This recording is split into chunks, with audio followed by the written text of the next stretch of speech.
नमस्कार जी विधायक जी। नमस्ते मेरे भाई। इस प्रकार आज आप धानक चौपाल में नींव रखने आ रहे हैं सर, अपने हलका में क्या हलचल है सर? हलका की हलचल आप रोजाना देखते हैं। मेरी दिन की दिनचर्या जो है आप रोजाना मैं फेसबुक के माध्यम से आपको डालता हूं, और मेरा फेसबुक पर डालने का मकसद केवल मात्र एक है कि आज मीडिया का जमाना है। प्रत्येक उस व्यक्ति को, मेरे मतदाता को, मेरे भाई को पता चलना चाहिए कि आपका विधायक सो रहा है, जाग रहा है। मैं इसलिए आपको सबको, हो सकता है साक्षात रूप से ना मिल पाऊं, परंतु मीडिया के माध्यम से ऐसे एक माध्यम है जिसके माध्यम में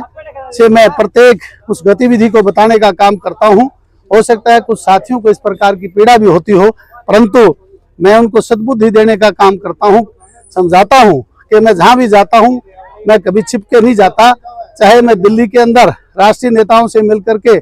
हमारे इस इलाके की महबूबी के लिए, हरियाणा प्रदेश की महबूबी के लिए मैं प्रयासरत रहता हूं। चाहे मैं चंडीगढ़ में बैठ करके माननीय मुख्यमंत्री से मिलकर और मंत्रियों से मिलकर के मेरा लगातार प्रयास रहता है कि मैं प्रत्येक वो चीज बड़ी ओपन रखूं। मैं कभी कोई बात को जो है बंद लिफाफे में नहीं रखता, ओपन रूप से। इसलिए मेरे मतदाताओं को, मेरे भाइयों को, जिनको मैं अपना परिवार समझता हूं, इसलिए बताता हूं कि कहीं वो लोग, हो सकता है मुझे साक्षात ना मिल पाए, मैं उनको अपनी गतिविधि इसलिए बताता हूं कि ताकि उनको इस बात की तसल्ली और भरोसा है भी और रहेगा,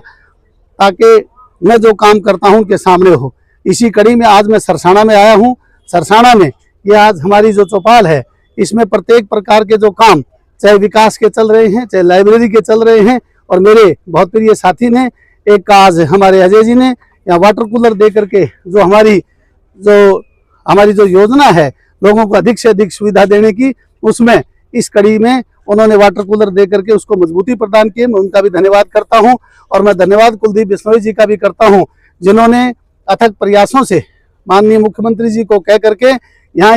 हमारी इस धानक में धर्मशाला कहूँ, लाइब्रेरी कहूँ, चौपाल कहूँ, इसमें उनका लगातार प्रयास रहता है कि अधिक से अधिक ग्रांट आए और वो यहाँ के इस इलाके को जहाँ जो सुविधा हर प्रकार की देते हैं, वहाँ शिक्षा के क्षेत्र में भी उनकी एक योजना रहती है कि शिक्षा के क्षेत्र में हमारा जो समाज है ये पढ़ लिख करके आगे बढ़े और बढ़ करके देश की और प्रदेश की सेवा करे, ऐसी उनकी भावना थी। आदिवासी विश्व दिवस है, तो उसके ऊपर जिस प्रकार आपकी डीवाईसी टीम काम कर रही है, उस टीम को क्या संदेश देना चाहेंगे सर? नहीं, मैं इस टीम को बहुत बधाई देता हूँ। आदिवासी दिवस के रूप में हो या अन्य किसी भी दिवस के रूप में, जब हम हरियाणा प्रदेश और देश में कोई दिवस मनाते हैं, चाहे हम पर्यावरण की बात करते हो, चाहे हम भीमराव अम्बेडकर जी की बात करें, कोई भी, चाहे हम चौधरी चरण सिंह की बात करें, चाहे हम धन्ना जाट की बात करें, चाहे हम हमारे